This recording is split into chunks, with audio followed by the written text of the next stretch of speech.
Chapter 3 The Madness from the Sea. If heaven ever wishes to grant me a boon, it will be a total effacing of the results of a mere chance which fixed my eye on a certain stray piece of shelf paper. It was nothing on which I would naturally have stumbled in the course of my daily round, for it was an old number of an Australian journal, the Sydney Bulletin for April 18th, 1925. It had escaped even the cutting bureau, which had, at the time of its issuance, been avidly collecting material for my uncle's research. I had largely given over my inquiries into what Professor Angell called the Cthulhu cult, and was visiting a learned friend in Paterson, New Jersey, the curator of a local museum and a mineralogist of note. Examining one day the reserved specimens roughly set on the storage shelves in a rear room of the museum, my eye was caught by an odd picture in one of the old papers spread beneath the stones. It was the Sydney Bulletin I have mentioned, for my friend has wide affiliations in all conceivable foreign parts, and the picture was a half-tone cut of a hideous stone image almost identical with that which Legras had found in the swamp. Eagerly clearing the sheet of its precious contents, I scanned the item in detail, and was disappointed to find it of only moderate length. What it suggested, however, was of portentous significance to my flagging quest, and I carefully tore it out for immediate action. It read as follows: Mystery derelict found at sea. Vigilant arrives with helpless armed New Zealand yacht in tow. One survivor and dead man found aboard. Tale of desperate battle and deaths at sea. Rescued seaman refuses particulars of strange experience. Odd idol found in his possession. Inquiry to follow. The Morrison Company's freighter Vigilant, bound from Valparaiso, arrived this morning at its wharf in Darling Harbor, having in tow the battered and disabled but heavily armed steam yacht Alert of Dunedin, New Zealand, which was sighted April 12th in south latitude 34 degrees, 21 west longitude, 152:17, with one living and one dead man aboard. The Vigilant left Valparaiso March 25th, and on April 2nd was considerably south of her course by exceptionally heavy storms and monster waves. On April 12th the derelict was sighted, and though apparently deserted, was found upon boarding to contain one survivor in a half-delirious condition, and one man who had evidently been dead for more than a week. The living man was clutching a horrible stone idol of unknown origin, about a foot in height, regarding whose nature authorities at Sydney University, the Royal Society, and the Museum in College Street all profess complete bafflement, and which the survivor says he found in the cabin of the yacht, in a small carved shrine of common pattern. This man, after recovering his senses, told an exceedingly strange story of piracy and slaughter. He is Gustav Johansen, a Norwegian of some intelligence, and had been second mate of the two-masted schooner Emma of Auckland, which sailed for Callao February 20th with a complement of 11 men.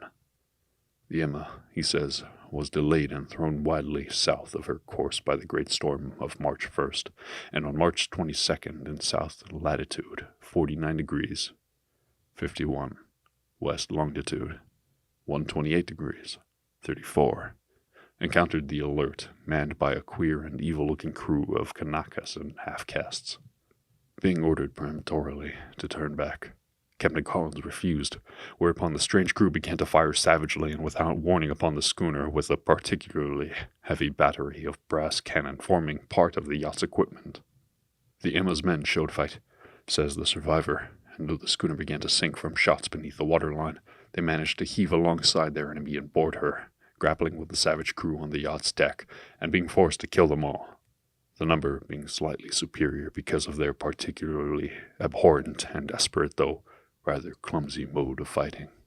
3 of the Emma's men, including Captain Collins and First Mate Green, were killed, and the remainder 8, under Second Mate Johansen, proceeded to navigate the captured yacht, going ahead in their original direction to see if any reason for their ordering back had existed.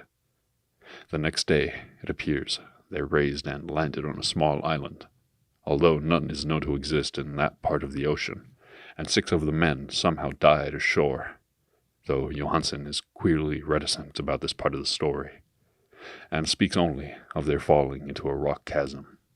Later, it seems, he and one companion boarded the yacht and tried to manage her, but were beaten about the storm of April 2nd. From that time till his rescue on the 12th, the man remembers little, and he does not even recall when William Bryden, his companion, died. Bryden's death reveals no apparent cause, and was probably due to excitement or exposure. Cable advices from Dunedin reports that the Alert was well known there was an island trader, and bore an evil reputation along the waterfront. It was owned by a curious group of half-castes whose frequent meetings and night trips to the woods attracted no little curiosity, and it had set sail in great haste just after the storm and earth tremors of March 1st. Our Auckland correspondent gives the Emma and her crew an excellent reputation, and Johansen is described as a sober and worthy man. The Admiralty will institute an inquiry on the whole matter beginning tomorrow, and at which every effort will be made to induce Johansen to speak more freely than he has done hitherto. This was all together with a picture of the hellish image, but what a train of ideas started in my mind. Here were the new treasuries of data on the Cthulhu cult, and evidence that it had strange interests at sea as well as on land. What motive prompted the hybrid crew to order back the Emma as they sailed about with their hideous idol? What was the unknown island on which 6 of the Emma's crew had died, and about which the mate Johansen was so secretive? And what had the Vice Admiralty's investigation brought out? And what was known of the noxious cult in Dunedin? And most marvelous of all, what deep and more than natural linkage of dates was this which gave a malign and now undeniable significance to the various turns of events so carefully noted by my uncle? March 1st, or February 28th, according to the international dateline. The earthquake and storm had come. From Dunedin, the Alert and her noisome crew had darted eagerly forth as if imperiously summoned, and from the other side of the earth poets and artists had begun to dream of a strange, dank, cyclopean city, whilst a young scholar had molded in his sleep the form of the dreaded Cthulhu. March 23rd, the crew of the Emma landed on an unknown island and left 6 men dead, and on that date the dreams of sensitive men assumed a heightened vividness and darkened with dread of a giant monster's malign pursuit, whilst an architect had gone mad and a sculptor had lapsed suddenly into delirium. And what of the storm of April 2nd, the date on which all dreams of the dank city ceased, and Wilcox emerged unharmed from the bondage of strange fever? What of all this? And of those hints of old Castro about the sunken, star-born old ones and their coming reign, their faithful cult and their mastery of dreams? Was I tottering on the brink of cosmic horrors beyond man's power to bear? If so, they must be horrors of the mind alone, for in some way the 2nd of April had put a stop to whatever monstrous menace had begun its siege of mankind's soul. That evening, after a day of hurried cabling and arranging, I bade my host adieu and took a train for San Francisco. In less than a month I was in Dunedin, where, however, I found that little was known of the strange cult members who had lingered in the old sea taverns. Waterfront scum was far too common for special mention, though there was vague talk about one inland trip these mongrels had made, during which faint drumming and red flame were noted on the distant hills. In Auckland, I learned that Johansen had returned with yellow hair turned white after a perfunctory and inconclusive questioning at Sydney, and had therefore sold his cottage in West Street and sailed with his wife to his old home in Oslo.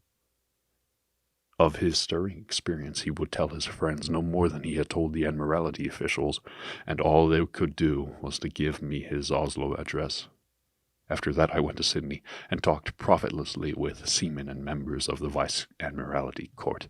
I saw the Alert, now sold and in commercial use, at Circular Quay in Sydney Cove, but gained nothing from its non-committal bulk.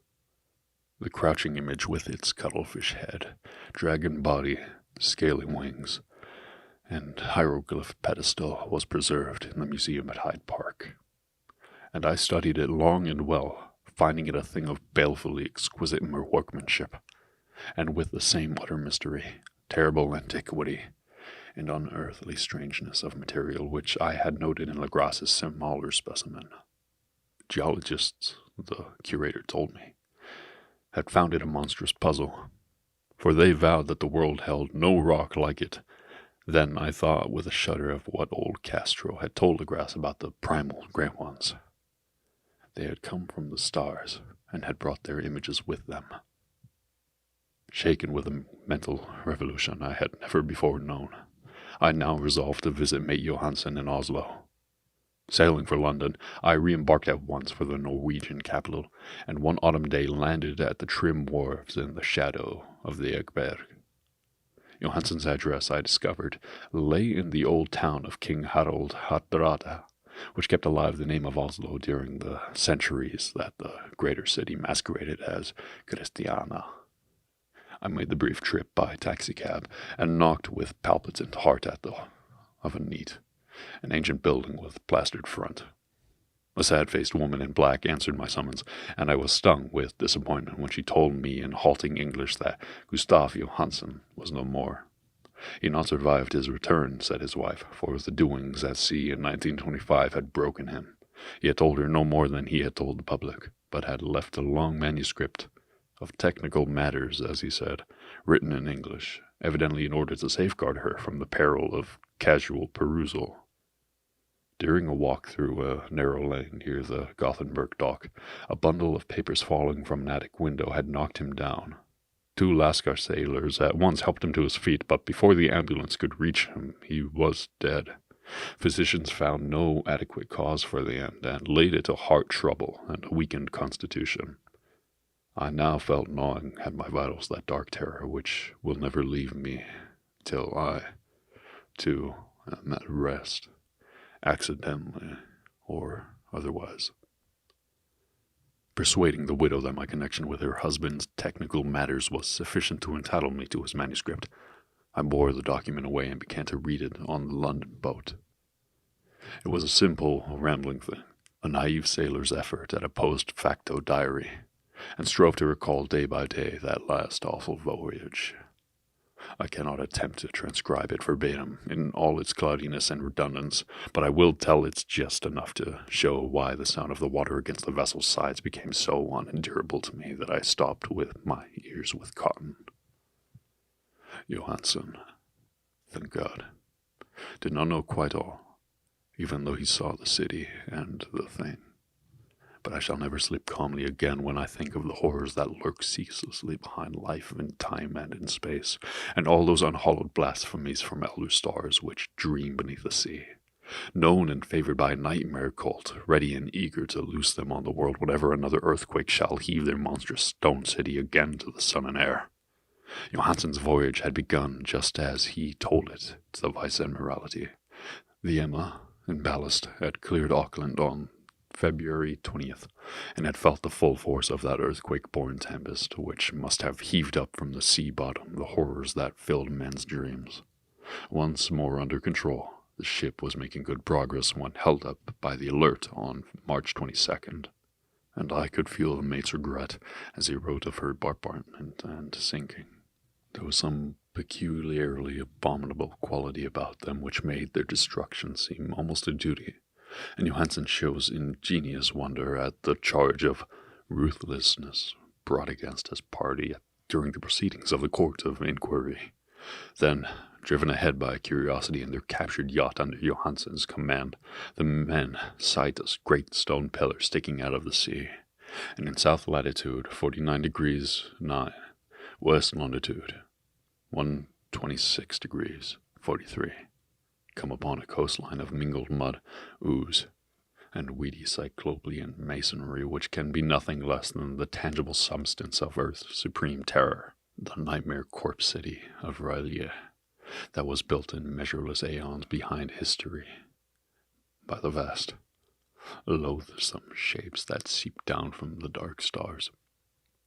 There lay great Cthulhu and his hordes, hidden in green slimy vaults and sending out at last, after cycles incalculable, the thoughts that spread fear to the dreams of the sensitive, and called imperiously to the faithful to come on a voyage of liberation and restoration. All this Johansen did not suspect, but God knows he soon saw enough.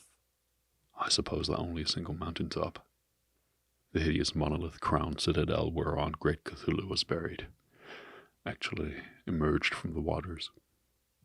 When I think of the extent of all that may be brooding down there, I almost wish to kill myself forthwith. Johansen and his men were awed by the cosmic majesty of this dripping Babylon of elder daemons, and must have guessed without guidance that it was nothing of this or any sane planet. Awe at the unbelievable size of the greenish stone blocks, at the dizzying height of the great carven monolith, at the stupefying identity of the colossal statues and bas-reliefs, with a queer image found in the shrine on the alert, is poignantly visible in every line of the mate's frightened description. Without knowing what futurism is like, Johansen achieved something very close to it when he spoke of the city, for instead of describing any definite structure or building, he dwells only on broad impressions of vast angles and stone surfaces too great to belong to anything right or proper of this earth, and impious with horrible images and hieroglyphs. I mention his talk about angles because it suggests something Wilcox had told me of his awful dreams. He had said that the geometry of the dream place he saw was abnormal, non-Euclidean, and loathsomely redolent of spheres and dimensions apart from ours. Now, an unlettered seaman felt the same thing whilst gazing at the terrible reality. Johansen and his men landed at a sloping mud bank on his monstrous acropolis and clambered slippery over Titan oozy blocks which could have been no mortal staircase. The very son of heaven seemed distorted when viewed through the polarizing miasma welling out from his sea-soaked perversion, and twisted menace and suspense lurked eerily in those crazily elusive angles of carven rock where second glance showed concavity after the first showed convexity. Something very like fright had come over all the explorers before anything more definite than rock and ooze and weed was seen. Each would have fled had he not feared the scorn of the others, and it was only half-heartedly that they searched, vainly as it proved, for some portable souvenir to bear away. It was Rodriguez, the Portuguese, who had climbed up the foot of the monolith and had shouted of what he had found. The rest followed him and looked curiously at the immense carved door with the now familiar squid dragon bas-relief.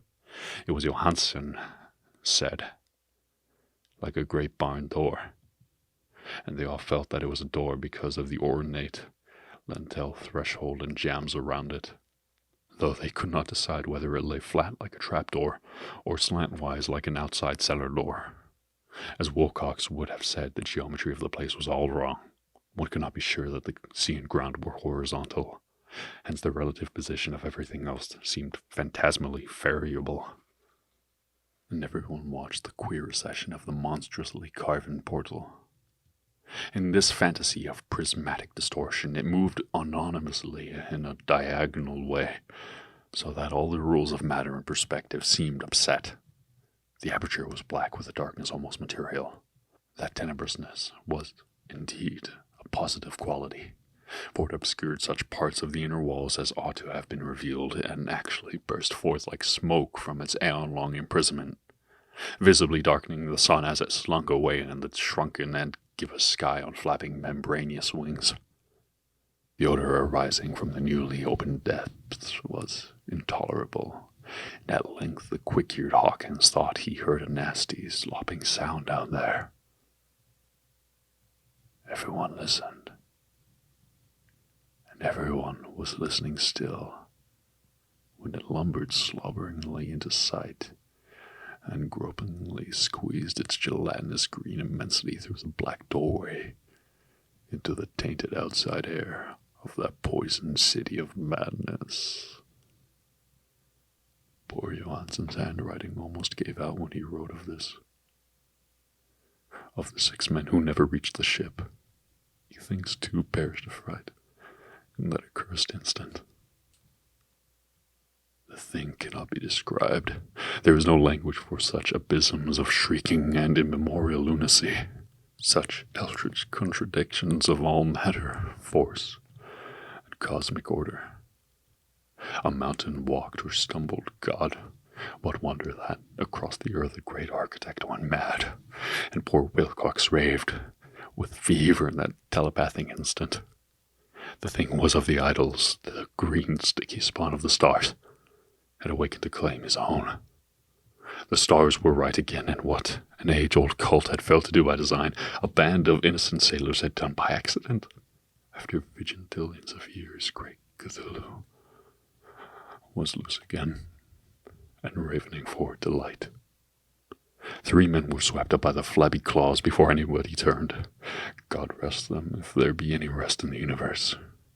They were Donovan, Carrera, and Engstrom. Parker slipped as the other 3 were plunging frenziedly over endless vistas of green-crusted rock to the boat, and Johansen swears he was swallowed up by an angle of masonry which shouldn't have been there, an angle which was acute, but behaved as if it were obtuse. So only Bryden and Johansen reached the boat, and pulled desperately for the Alert as the mountainous monstrosity flopped down to slimy tones and hesitated floundering at the edge of the water. Steam had not been suffered to go down entirely, despite the departure of all hands for the shore, and it was the work of only a few moments of feverish rushing up and down between the wheel and the engines to get the Alert under way. Slowly, amidst the distorted horrors of that indescribable scene, she began to churn the lethal waters, whilst on the masonry of that carnal shore, that was not of earth, the titan thing from the stars slavered and gibbered like Polypheme cursing the fleeing ship of Odysseus. Then, bolder than the storied Cyclops, great Cthulhu slid greasily into the water and began to pursue with vast, wave-rising strokes of cosmic potency. Bryden looked back and went mad, laughing shrilly as he kept on laughing at intervals till death found him one night in the cabin whilst Johansen was wandering deliriously. But Johansen had not given out yet, knowing that the thing could surely overtake the Alert until steam was fully up. He resolved on a desperate chance, and setting the engine for full speed, ran lightning-like on deck and reversed the wheel. There was a mighty eddying and foaming in the noisome brine, and as the steam mounted higher and higher, the brave Norwegian drove his vessel head-on against the pursuing jelly which rose above the unclean froth like the stern of a Damon galleon. The awful squid head with writhing feelers came nearly up to the bowsprit of that sturdy yacht, but Johansen drove on relentlessly. There was a bursting as of an exploding bladder, a slushy nastiness as of a cloven sunfish, a stench as of 1,000 open graves, and a sound that the chronicler would not put on paper. For an instant the ship was befouled by an acrid and blinding green cloud, and then there was only a venomous seething astern, where God in heaven, the scattered plasticity of that nameless sky spawn, was nebulously recombining in its hateful original form, whilst its distance widened every second as the Alert gained impetuous from its mounting steam. That was all. After that, Johansen only brooded over the idol in the cabin and attended to a few matters of food for himself and the laughing maniac by his side. He did not try to navigate after the first bold flight, for the reaction had taken something out of his soul. Then came the storm of April 2nd, and a gathering of the clouds about his consciousness. There is a sense of spectral whirring through liquid gulfs of infinity, of dizzying rides through reeling universes on a comet's tail, and of hysterical plunges from the pit to the moon, and from the moon back again to the pit, all livened by a cachinnating chorus of distorted, hilarious elder gods and the green bat-winged mocking yips of Tartarus. Out of that dream came rescue. The Vigilant, the Vice-Admiralty Court, the streets of Dunedin, and the long voyage back home to the old house by the Hackberg. He could not tell. They would think him mad. He would write of what he knew before death came. But his wife must not guess. Death would be a boon if only it could blot out the memories. That was the document I read. And now I have placed it in the tin box beside the bas-relief and the papers of Professor Angel. With it shall go this record of this test of my own sanity, wherein is pieced together that which I hope may never be pieced together again. I have looked upon all that the universe has to hold of horror, and even the skies of spring and the flowers of summer must ever afterward be poison to me. But I do not think my life will be long. As my uncle went, as poor Johansen went, so I shall go. I know too much, and the cult still lives. Cthulhu still lives too, I suppose. Again in that chasm of stone which had shielded him since the sun was young. His accursed city is sunken once more, for the vigilant sail over the spot after the April storm. But his ministers on earth still bellow and prance and slay around idle capped monoliths in lonely places. He must have been trapped by the sinking whilst within his black abyss, or else the world would by now be screaming with fright and frenzy. Who knows the end? What has risen may sink, and what has sunk may rise. Loathsomeness waits and dreams in the deep, and decay spreads over the tottering cities of men. A time will come. But I must not and cannot think. Let me pray that, if I do not survive this manuscript,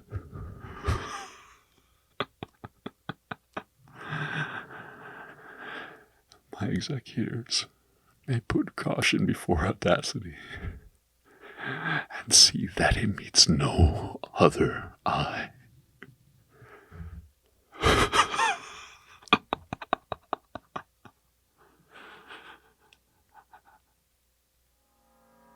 Thank you, dear listeners, for tuning in to our 3-part special of the Call of Cthulhu by H.P. Lovecraft. This has been an odd week. I know I said we'd be back on regular schedule, but apparently regular schedule is just as strange as the book that we have just read, that you have just listened to. Thank you for listening to one of the titans of horror. We may be taking a small hiatus from Lovecraft and steering more towards original artwork. We'll see where these vistas take us. Thank you all for tuning in, and I hope you all enjoy some R&R.